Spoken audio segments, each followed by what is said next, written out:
নমস্কার বন্ধুরা, আজকে বানাবো গরম তেলের মধ্যে ম্যাগি দিয়ে দামি রেস্টুরেন্টের সেই দামি সুস্বাদু খাবার, যেটা খেতে লোকে হাজার হাজার টাকা খরচ করে ফেলে। সেই রেসিপিটি আপনারা খুব কম সময়ে আর কম খরচে বাড়িতে ঝটপট তৈরি করে নিতে পারবেন। ডিনার হোক কিংবা ব্রেকফাস্ট কিংবা বাচ্চাদের টিফিন, এই রেসিপিটি একবার হলে কিন্তু বন্ধুরা বারবার কিন্তু বানাতে মন চাইবে। তো বন্ধুরা, এখানে ভাজার জন্যে আমি একটু বেশি পরিমাণ করে সাদা তেল নিয়েছি কড়াইতে।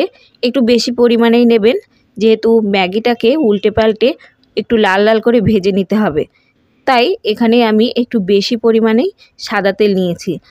বন্ধুরা, আপনারা চাইলে কিন্তু ম্যাগিটাকে 3 টুকরো বা 4 টুকরো করেও কিন্তু ভেঙে ভেজে নিতে পারেন। তবে অনেকেই আছেন যে ম্যাগিটাকে সুতোর মতো লম্বা লম্বা খেতে পছন্দ করেন, তো তারা কিন্তু ম্যাগিটাকে এভাবে গোটা ভেজে নিয়ে তারপর রেসিপিটি তৈরি করবেন। আর বন্ধুরা, এই ম্যাগিটাকে ভাজার সময় তেলটা প্রথমে খুব ভালো করে গরম করে নিয়ে তারপর একদম লো ফ্লেমে দিয়ে কিন্তু ভাজতে হবে। একদম লো ফ্লেমে দিয়ে না ভাজলে কি হবে, ম্যাগিটা খুব তাড়াতাড়ি পুড়ে উঠবে আর ভিতরটা কিন্তু কাঁচা থাকবে। তো দেখুন, বাইরেটা কিন্তু খুব ভালোভাবে আমি ভেজে নিয়েছি। আর এখানে কিন্তু লো ফ্লেমে দিয়ে আস্তে আস্তে একটু সময় ধরে না ভাজলে কি হবে, ম্যাগিটা কিন্তু মুচমুচে হবে না। ম্যাগিটা এবার আমি 2 টুকরো করে নিয়ে ভিতর দিকটাও ভেজে নিচ্ছি, যাতে করে 2 পাশই সমানভাবে ভালোভাবে ভাজা হয় আর মুচমুচে হয়। তো বন্ধুরা, খুব ভালো করে ভেজে নিয়েছি। তো এখানে কিন্তু আমার ম্যাগিটা খুব ভালোভাবে ভাজা হয়ে গেছে বন্ধুরা। তো এবার আমি তেল থেকে তুলে নিচ্ছি। কয়েক সেকেন্ডের জন্যে কড়াইয়ের উপরে এভাবে ধরে রাখলে এক্সট্রা যে তেলটা থাকে সেটা কিন্তু খুব ভালোভাবে ঝরে পড়ে যাবে। তাতে কি হবে, তেলের কিন্তু কোনো ভয় থাকবে না। তো এবার এতটা তেল এখানে আমাদের দরকার হবে না, তাই আমি সব তেলটা তুলে নেব আর মাত্র 1 চামচ তেল এখানে রেখে দেব। আর এই তেলটা কিন্তু অন্য কোনো রান্নায় ব্যবহার করা যাবে। এবার এখানে আমি একটা গাজর একটু বড় বড় সাইজ করে কেটে রেখেছিলাম, সেটা দিয়ে দিচ্ছি। আর 1 কাপ মতো এর মধ্যে দিয়ে দিচ্ছি বাঁধাকপি কুচানো, আর 2 চামচ মতো দিচ্ছি কড়াইশুঁটি, আর এর মধ্যে দিচ্ছি কয়েক টুকরো ক্যাপসিকাম। বন্ধুরা, আপনারা চাইলে কিন্তু কয়েক টুকরো বিনসও এর মধ্যে দিতে পারেন। এবার স্বাদ মতো লবণ দিচ্ছি। লবণ দিয়ে ফ্লেমটাকে হাই করে নিয়ে সবজিটাকে ততক্ষণ ভেজে নিতে হবে যতক্ষণ না সবজিটা নরম না হচ্ছে। তো সবজিটা এখানে আমি 3 থেকে 4 মিনিট মতো হাই ফ্লেমে দিয়ে ভাজার পর, তো দেখতেই পাচ্ছেন বন্ধুরা, সবজিটা বেশ নরম হয়ে গেছে। তো এবার এর মধ্যে আমি 1 চামচ মতো গ্রেট করা আদা দিয়ে দেবো।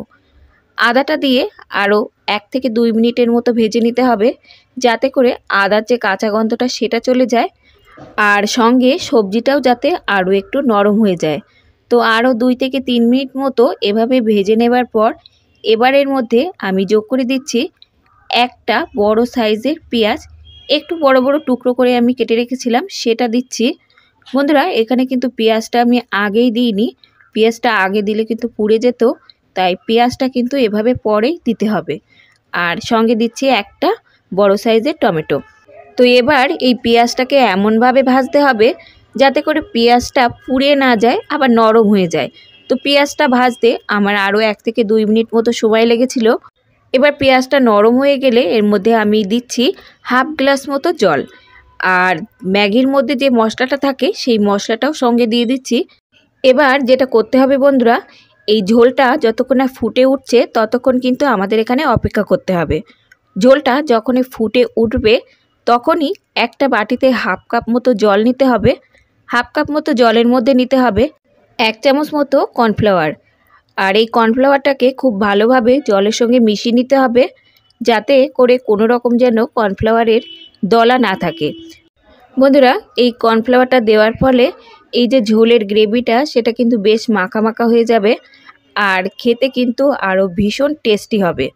তো এবার এই কর্নফ্লাওয়ারটা দিয়ে খুব ভালো করে মিশিয়ে নেব, আর মিশিয়ে নিয়ে আরও 2 থেকে 3 মিনিটের মতো ফুটিয়ে নেব। আর এখানে কিন্তু ফ্লেমটাকে একদম লোতে রেখে দিয়েই ফুটিয়ে নেব, এখানে কিন্তু হাই ফ্লেমে দেব না, তাহলে কিন্তু খুব তাড়াতাড়ি আরও বেশি গ্রেভিটা ঘন হয়ে যাবে আর ঝোলটার পরিমাণ কিন্তু আরও কমে যাবে। তাই এখানে লো ফ্লেমে দিয়েই কিন্তু ফোটাতে হবে। তো এবার লবণটাকে একটু চেক করে নিতে হবে। লবণটাকে চেক করে নিয়ে যদি দরকার হয় তাহলে কিন্তু এখানে আরও দিতে হবে। তো এখানে আরও বেশ খানিকক্ষণ নাড়াচাড়া করার পর বন্ধুরা দেখুন, গ্রেভিটা কিন্তু বেশ ঘন হয়ে উঠেছে আর এবার একটু সবজিটাকেও চেক করে নেব যে সবজিটা খুব ভালোভাবে সিদ্ধ হলো কিনা। তো দেখুন এখানে সব সবজিগুলো কিন্তু খুব ভালোভাবে সিদ্ধ হয়ে গেছে। তো এবার এই ফ্লেমটাকে অফ করে দিয়ে এটাকে এবার সার্ভ করে নেব।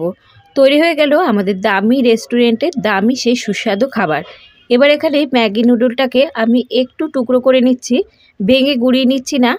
আর যারা সুতোর মতো লম্বা খেতে পছন্দ করেন তারা ম্যাগিটাকে এভাবে ভেঙে না দিয়ে আস্তই রাখবেন। বন্ধুরা, যারা সবজি খেতে পছন্দ করে না তাদের যদি এভাবে একবার ম্যাগির সঙ্গে সবজিটা এভাবে বানিয়ে দেওয়া যায়, তারা কিন্তু চেটেপুটে খেয়ে নেবে। আর একবার খাওয়ার পরে কিন্তু আর একবার খেতে চাইবেই চাইবে। এই শীতের দিনে শীতের এই সবজি দিয়ে ব্রেকফাস্ট কিংবা ডিনারে আপনারা এই রেসিপিটি একবার হলেও বানিয়ে দেখবেন বন্ধুরা, ভীষণ ভালো লাগবে খেতে।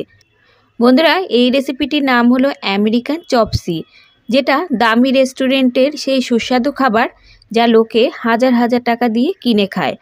আর বাড়িতে আপনারা খুব অল্প খরচে অল্প সময়ের মধ্যে বানিয়ে নিতে পারবেন। আর এই ম্যাগি রেসিপিটি যাদের যাদের আমি বানিয়ে খাইয়েছি তাদের কিন্তু সবাই পছন্দ করেছে বন্ধুরা। তো একবার হলেও বাড়িতে আপনারা এভাবে ট্রাই করে দেখবেন, খেতে অসম্ভব মজার হয়। আর একবার খেলে কিন্তু এভাবে আপনারা বারবার বানিয়ে খাবেন।